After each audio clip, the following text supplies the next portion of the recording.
আমরা তো এখন পুরোটাই একটা ডিজিটাল জগতে বাস করি, আর এই সব কিছুই চালাচ্ছে কম্পিউটার। কিন্তু কখনো কি ভেবে দেখেছি একটা মাউস ক্লিকে বা স্ক্রিনে একটা টাচে ঠিক কী এমন ঘটে যার জন্য সাথে সাথে কাজটা হয়ে যায়? আজকের এই আলোচনায় আমরা ঠিক এই রহস্যটাই ভেদ করব, দেখব একটা কম্পিউটার আসলে কিভাবে কাজ করে। আমরা প্রতিদিন যে ডিভাইসগুলো ব্যবহার করি সেগুলোর ভেতরে যেন এক অন্যরকম জাদু কাজ করে, মনে হয় না? আচ্ছা, কখনো কি মনে প্রশ্ন এসেছে এই যন্ত্রগুলো ঠিক কিভাবে আমাদের নির্দেশগুলো বোঝে বা বলা যায় চিন্তা করে? চলুন আজ সেই জাদুর পেছনের আসল বিজ্ঞানটা একটু জেনে আসা যাক। তো চলুন এর গভীরে যাওয়া যাক। প্রথমেই একটা জিনিস পরিষ্কার করে নেওয়া দরকার, কম্পিউটার কিন্তু একটা মাত্র জিনিস না।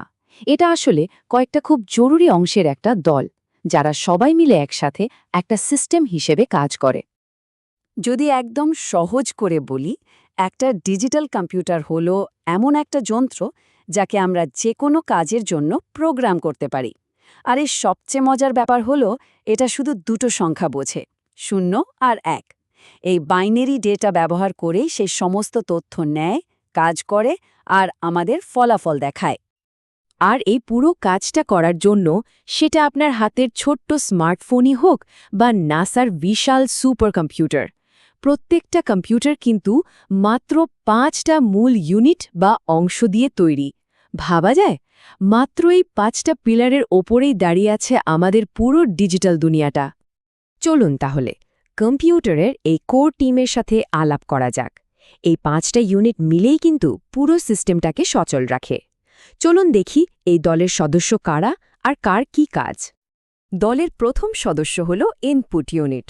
সহজ ভাষায় বললে এটা হলো কম্পিউটারের চোখ, কান বা ইন্দ্রিয়ের মতো। কিবোর্ড দিয়ে যখন কিছু টাইপ করা হয় বা মাউস দিয়ে ক্লিক করা হয়, তখন এই ইউনিটের মাধ্যমে বাইরের তথ্য কম্পিউটারের ভেতরে ঢোকে। এরপরই আসে আউটপুট ইউনিট। এটাকে বলা যেতে পারে কম্পিউটারের মুখ বা তার কথা বলার মাধ্যম। প্রসেসিং শেষে কম্পিউটার যা বলতে চায় তা আমরা মনিটরের স্ক্রিনে দেখি বা প্রিন্টারের মাধ্যমে কাগজে পাই। এই সবই আউটপুট ইউনিটের কাজ। তো তৃতীয় হল মেমোরি ইউনিট। এটা অনেকটা কম্পিউটারের ওয়ার্কিং ডেস্কের মতো। এখানে দুটো খুব জরুরি জিনিস রাখা থাকে। এক, কি কাজ করতে হবে তার জন্য সব নির্দেশ বা প্রোগ্রাম। আর 2, যেই ডেটাগুলোর উপর কাজটা করা হবে সেই ডেটাগুলো। এখন প্রশ্ন হল, আসল যোগ বিয়োগ, গুণ ভাগ বা অন্য সব হিসাব কে করে?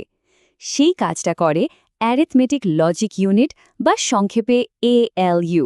একে বলতে পারেন কম্পিউটারের ভেতরে জিনিয়াস গণিতবিদ। সমস্ত ক্যালকুলেশন এখানেই হয়। আর এই পুরো দলটাকে কে পরিচালনা করে? সে হল কন্ট্রোল ইউনিট।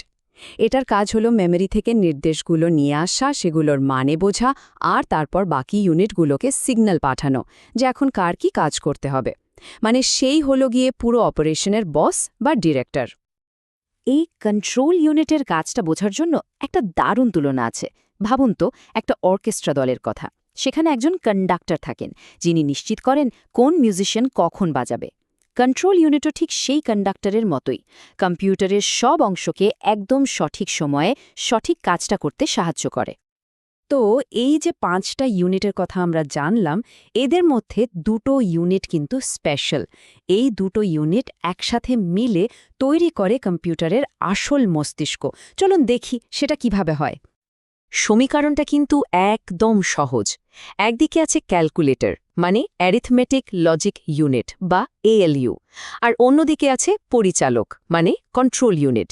এই দুটো মিলেই তৈরি হয় সেন্ট্রাল প্রসেসিং ইউনিট বা আমাদের সবার পরিচিত CPU বা CPU। এটাই হলো কম্পিউটারের ব্রেন। বেশ, CPU বা কম্পিউটারের ব্রেনের ধারণাটা তো বোঝা গেল, কিন্তু এই ব্রেনটা কিভাবে আমাদের ডেস্কটপ বা পকেটে ফোনে ছোট্ট একটা চিপের মধ্যে ঢুকে গেল? চলুন এই জার্নি পরের ধাপে যাওয়া যাক।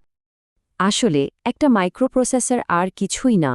এটা হলো সেই CPU যাকে প্রযুক্তির জাদুতে অনেক অনেক ছোট করে একটা ছোট্ট সিলিকন চিপের উপর বসিয়ে দেওয়া হয়েছে। এই ছোট করতে পারার ক্ষমতাই কিন্তু আজকের দিনের টেকনোলজিকে সম্ভব করেছে। এখানে একটা ছোট্ট কিন্তু খুব জরুরি পার্থক্য আছে। যখন আমরা মাইক্রো কম্পিউটার বলি তখন আমরা পুরো সিস্টেমটার কথা বলছি, মানে CPU, মেমোরি, ইনপুট আউটপুট সব সহ। আর মাইক্রোপ্রসেসর হল সেই সিস্টেমের হৃৎপিণ্ড, শুধুমাত্র সিপিইউ অংশটা, যা ওই একটা চিপের মধ্যে থাকে। আচ্ছা, আমরা তো কম্পিউটারের সব গুরুত্বপূর্ণ অংশগুলোকে চিনলাম, কিন্তু প্রশ্ন হলো এরা একজন আরেকজনের সাথে কথা বলে কিভাবে? মানে এদের মধ্যে ডেটা আদান-প্রদান হয় কোন পথে? এই যোগাযোগের রাস্তাটাই হল সিস্টেম বাস। এটাকে ভাবতে পারেন কম্পিউটারের ভেতরের একটা ইনফরমেশন সুপারহাইওয়ের মতো। এটা আসলে একগুচ্ছ তার, যা মাইক্রোপ্রসেসরকে মেমরি এবং অন্যান্য সব যন্ত্রাংশের সাথে কানেক্ট করে আর তথ্যের দ্রুত চলাচল নিশ্চিত করে। এই বাস সিস্টেমের আবার ৩টা আলাদা লেন আছে। অ্যাড্রেস বাস ঠিক করে দেয় তথ্যটা কোথায় যাবে, মানে ঠিকানাটা কি। ডেটা বাস সেই আসল তথ্য বা ডেটা, মানে কি যাবে সেটা বহন করে। আর কন্ট্রোল বাস সিগন্যাল দিয়ে পুরো প্রক্রিয়াটা কখন হবে সেই টাইমিংটা নিয়ন্ত্রণ করে। এবার আমরা প্রায় আলোচনার একেবারে কেন্দ্রে চলে এসেছি। আমরা এখন সেই মূল প্রক্রিয়াটা দেখব, যা সব ধরনের কম্পিউটেশনের ভিত্তি। এটাকে বলা যেতে পারে কম্পিউটারের হৃদস্পন্দন, এর কাজের মূল ছন্দ। একটা কম্পিউটার যত বড় বা জটিল কাজই করুক না কেন, তার পেছনে কিন্তু রয়েছে খুবই সহজ একটা ৩ ধাপের চক্র। আর কন্ট্রোল ইউনিট এই সহজ চক্রটাকেই অবিরাম ঘুরিয়ে চলে, আর তাতেই সব কাজ হয়ে যায়। এই ৩টি ধাপ হল, প্রথমত ফেচ, মানে মাইক্রোপ্রসেসর মেমরি থেকে একটা নির্দেশ তুলে আনে। দ্বিতীয়ত ডিকোড, কন্ট্রোল ইউনিট সেই নির্দেশের মানেটা বোঝার চেষ্টা করে। আর সবশেষে এক্সিকিউট, মানেটা বোঝার পর কন্ট্রোল ইউনিট সঠিক অংশকে, যেমন ALU-কে কাজটা করার জন্য সিগন্যাল পাঠিয়ে দেয়। ফেচ, ডিকোড, এক্সিকিউট, এই সহজ ছন্দেই সব কিছু চলতে থাকে। সুতরাং আসল ব্যাপারটা হলো এটাই, এই সহজ ৩ ধাপের চক্রটা অবিশ্বাস্য গতিতে চলে, প্রতি সেকেন্ডে শত শত কোটি বার। আর এই অসম্ভব গতিতে চলার ফলেই কম্পিউটার এত শক্তিশালী একটা যন্ত্রে পরিণত হয়েছে। আমাদের আজকের পুরো ডিজিটাল দুনিয়াটা কিন্তু এই সাধারণ চক্রটার ওপরেই দাঁড়িয়ে আছে। একবার ভাবুন তো, এই সাধারণ ৩ ধাপের একটা ছন্দ আমাদের আধুনিক বিশ্বকে তৈরি করেছে।